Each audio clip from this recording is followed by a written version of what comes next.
Research shows that when a student participates in his own learning process, he takes ownership of that process and active learning takes place. Active learning then produces a more in-depth understanding of the concept that stays with the student much longer than if he was taught by a traditional instruction.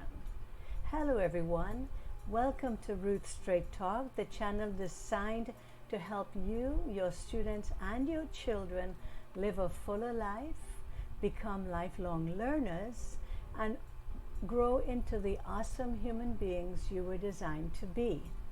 I'm Cynthia Ruth. In this video, I will share with you several active learning strategies to help your student excel academically. Whether you're a full-time teacher or a homeschool mom, these teaching strategies can help you increase your students' understanding. Also, don't miss my bonus strategy at the end of this video. So if you think this video is for you, let's get right to it.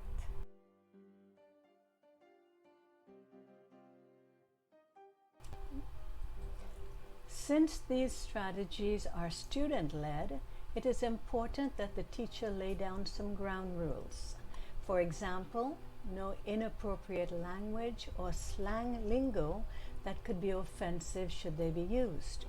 Subjects such as abuse of any kind, discrimination against any group of persons, or criminal behavior is not allowed. The teacher should indicate responsible actions which should be taken for safety or health.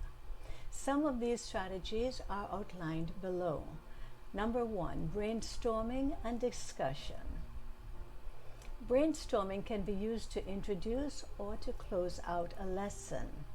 Brainstorming enables everyone to contribute without having to explain or justify their position.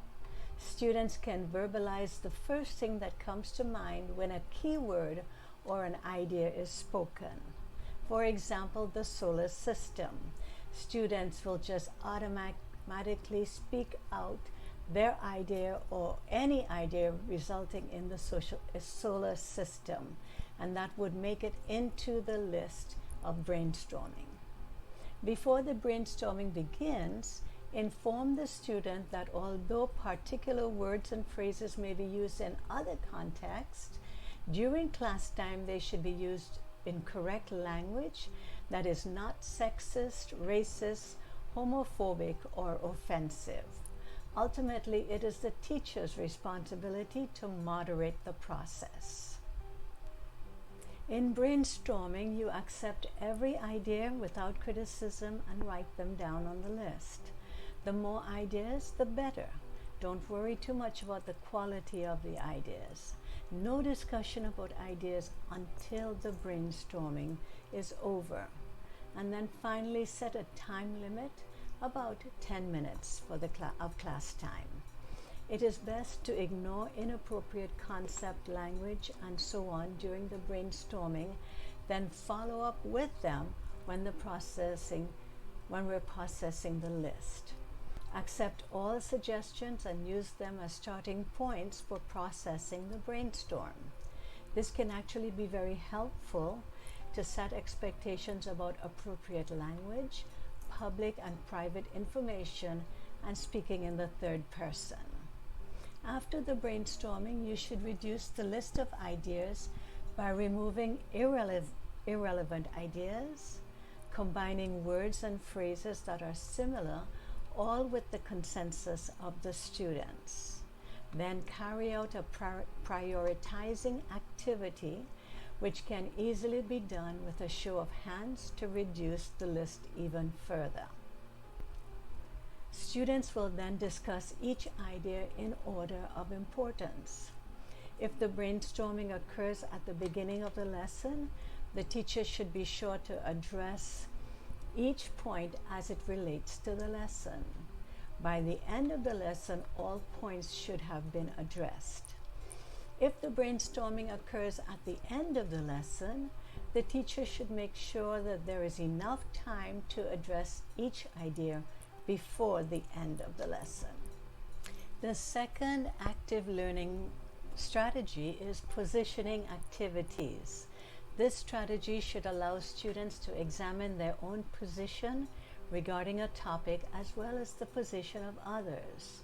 These activities are extremely useful in introducing the breadth of content, key assumptions, and myths, and also to enable the students to see that there's a huge continuum of positions held by people because of their age, gender, ethnicity, sexual orientation, race, ability, location, and so on.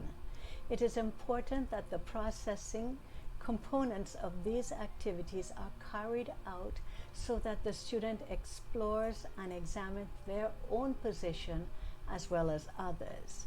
For example, students can consider the questions such as, should the voting age be lowered to 16 years old? The student could use the internet for research, surveys, polls, interviews, or any other means of obtaining data. The student will then present his findings in a written or verbal report, and that report should include the student's own position on the topic. The third active learning strategy is the question box. The question box allows students to pursue a line of thinking with anonymity, and it establishes students' prior knowledge in relation to the concept. Allowing students to ask questions in an anonymous manner will offer the student to give more detail in his question. However, usually a teacher, if is familiar enough with each student's work, they, that is the teacher, can identify the student who wrote the question. The teacher could ask students to add their names if they wish, assuring them, that is the student, that it will not be shared with the group. The box could be any item such as a shoebox, a bowl, or a hat. To introduce the question box, explain to the students.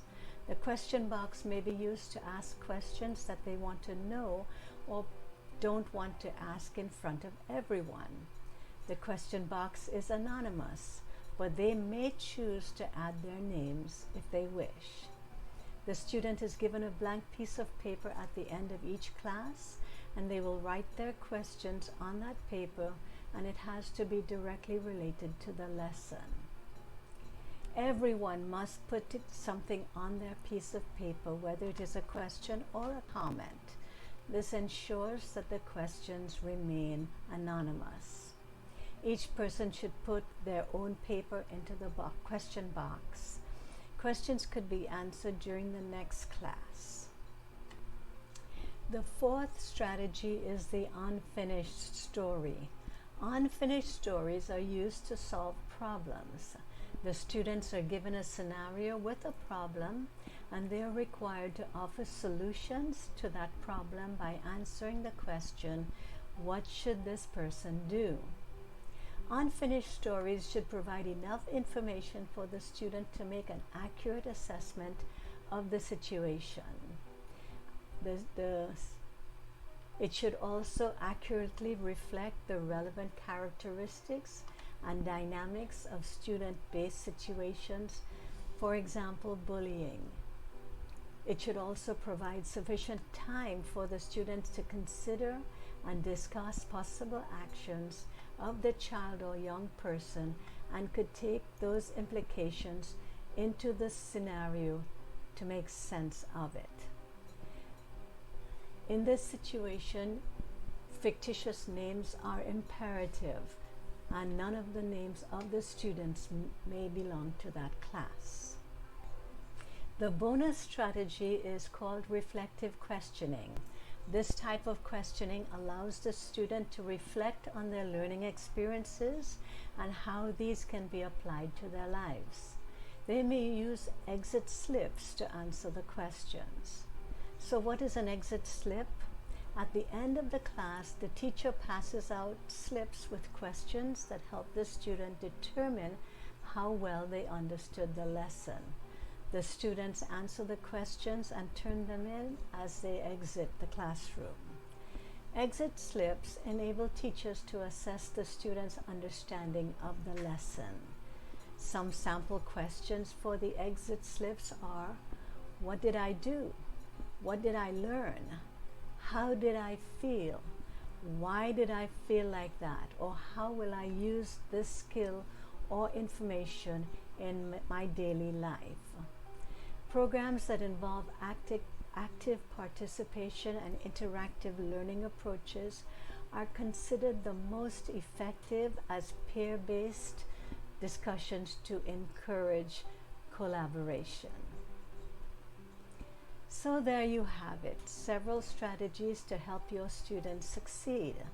Keep in mind also that as a parent, you have the option to change into any educational program that you believe is best suited for your child.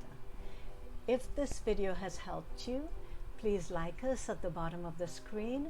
And if you are new to my channel, please subscribe to get notifications when I post new videos.